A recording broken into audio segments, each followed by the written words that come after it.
Hello, my name is Julia. I'm an expert, an empath, and a life coach. And today I'd like to reflect with you on the topic of what to do with the tension we sometimes feel before life changes, before transformations, and in general, why sometimes that tension is what tells us it's time to change, and it's actually the manifesting energy necessary for change.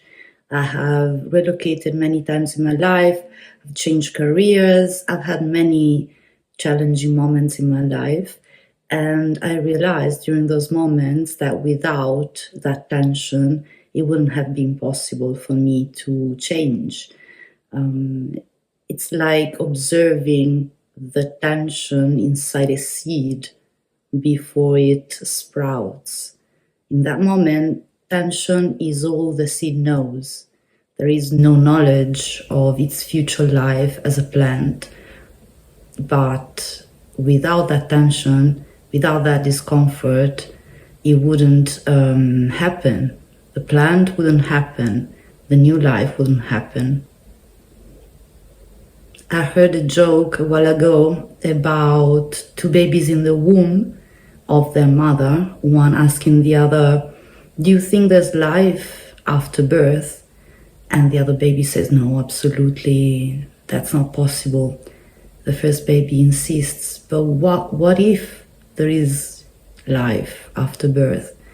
And the second baby insists, "No one ever came back to tell us about it." So this is to say that life after birth, after change, is sometimes impossible to completely visualize, to believe that there is actually a new horizon, there is a new possibility, a completely different setup, a completely different life. But as we look back, we will notice that the habits, the circumstances we had before were all we knew. And yet, thanks to that discomfort, thanks to embracing change, we ended up with a new chapter of our life, with development, with growth.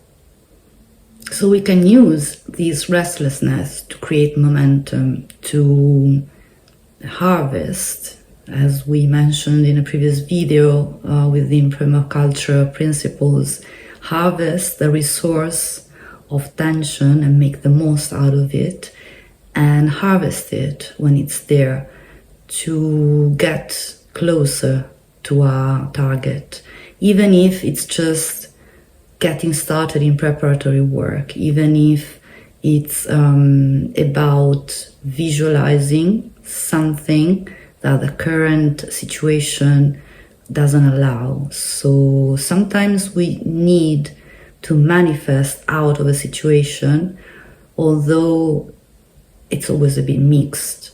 We always have desire for something different mixed with tension and desire to escape the discomfort we feel in the moment. Some people refer to this as skipping timelines, as in accelerating change through focusing on the change itself. And as we can probably observe in our own lives, many necessary changes wouldn't have been possible had we not felt discomfort for the current situation. It can be very useful to use grounding techniques to store this energy as if we were a battery, so that instead of feeling restless, we feel empowered. For example, body scans, breathing work, grounding, exercising, and especially for me, what I find extremely useful is a writing practice. So imagining, back to the metaphor of the seed and the plant, imagining writing ourselves a letter from the perspective of the plant who wants to address the seed about the beautiful things that will happen after sprouting. So with the knowledge of the future we want, we could write a nice letter, reassuring, encouraging, loving to the present self in the form of a seed that is about to explode. And receiving that letter will make us feel grounded, supported, and we can do the same from the perspective of the seed, asking the plant all the things it needs, how to approach this change, courage, strength, patience, guidance, and inspiration. This circular technique allows us to observe our double nature, meaning incomplete and growing, and also accomplished and wise. It allows us to take notice of all the things we actually have accomplished, all the challenges we have faced, and all the beautiful things we have become. So it's a practice of self-love, acknowledgement, and of learning to embrace tension, to grow bigger and more capable of sustaining that tension and of facing challenges, interpreting our discomfort in a more productive way. It's a beautiful practice to get in touch with all aspects of our life, and in a way we create an inner dialogue and an inner ancestor, if we want. We become our own ancestor, meaning the present self is similar to a loving, wise, older version, older relative we can ask advice to, and that will always support us, will always look after us. And at the same time, we develop a motherly love for the more scared, unprepared, growing version of us.